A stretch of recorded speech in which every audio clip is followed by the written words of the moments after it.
We've set out to overthrow functioning constitutional democracies in over 20 countries. We manipulated elections in dozens of countries. We created standing armies and directed them to fight.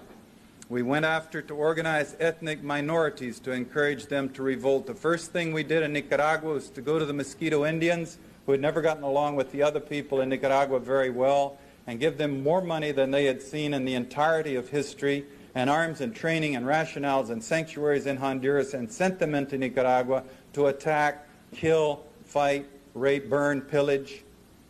And this is an insidious thing. Every society is torn with racial conflicts and conflicts with minorities. Think how violent our nation is. Think what if there were a superpower so big that we didn't dare even flap back or strike back at them, that were coming to our minorities with huge sums of money and arms and training people from our minority groups and sending them into the country to do open acts of violence. How we would rise up and the bloodbath that would ensue.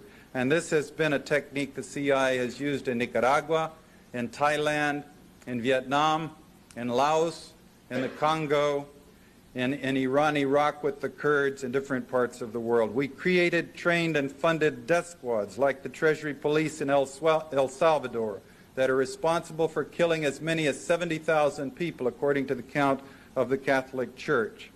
And we've assassinated world leaders, including the United States President in 1963, and I'll get to that in more detail in just a moment.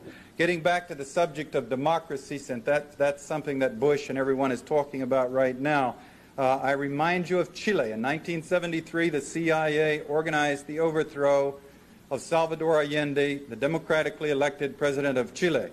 And he was killed in the process, and we killed General Schneider, who was the pro-U.S. defender of the Constitution there, in order to put the CIA's representative Pinochet in power. And Henry Kissinger's, when he was grilled by the Congress over this program, his rationale was, yes, the issues are much too important for the Chilean voters to be left to decide for themselves. Now, there was a long CIA destabilization and propaganda campaign against China. We were parachuting teams from Quemoy, Matsu, Tibet, Burma, Thailand to destabilize China with the propaganda campaign, the propaganda aimed at the United States as well as China and other parts of the world, until eventually we talked ourselves into the Korean War, in which 1 million people were, where we fought China in Korea and 1 million people were killed. There was a long CIA destabilization and propaganda campaign against Vietnam until we talked ourselves into going into Vietnam to fight, and 2 million people were killed. Again, read for yourselves. Read Bill Blum's book, The CIA, A Forgotten History. Read Portrait of a Cold Warrior by Joseph Burkholder Smith, who was a CIA case officer in Southeast Asia. Read Fire in the Lake by Frances Fitzgerald, the daughter of Desmond Fitzgerald, the famous CIA Chief of Operations of Southeast Asia. Read Deadly Deceits by Ralph McGehee, another case officer who served in Southeast Asia. Read Decent Interval by Frank Snapp, who covered the period of time in Vietnam, 73, 75. He and I were colleagues there at that time. Or if you will, read my own book, In Search of Enemies by Norton, which remains the only insider's detailed account of the inner functionings of a covert action. Or read Washington's War on Nicaragua by Holly Sklar, not written by an insider, but a remarkable detail on the Nicaraguan operation, great detail of how that operation has been run. Trying to come to grips with these CIA activities and these broad numbers, trying to figure out how many people have been killed. You can count it up different ways. You can never be sure how many people are killed in the jungles of Laos or the hills of Nicaragua. But adding them up as best we can, we come up with a figure of 6 million people killed, minimum figure. It has to be more than that. 1 million in the Korean War, 2 million in the Vietnam War, 800,000 in Indonesia, a couple of million in Cambodia, 20,000 in Angola, the operation I was part of, 22,000 in Nicaragua, again the figure the New York Times cites. You're dealing with large numbers of people who died who would not have died if our tax dollars had not been spent by the CIA to exacerbate situations and destabilize and set people to fighting. So you began to analyze these figures to figure out who are these 6 million people we've killed. And again, that's a minimum figure. The conservatives tell us it's a dangerous world. Our enemies have to die so we can be safe and secure. Some of them say, I'm sorry about that, but that's the way the world is. We have to accept this reality.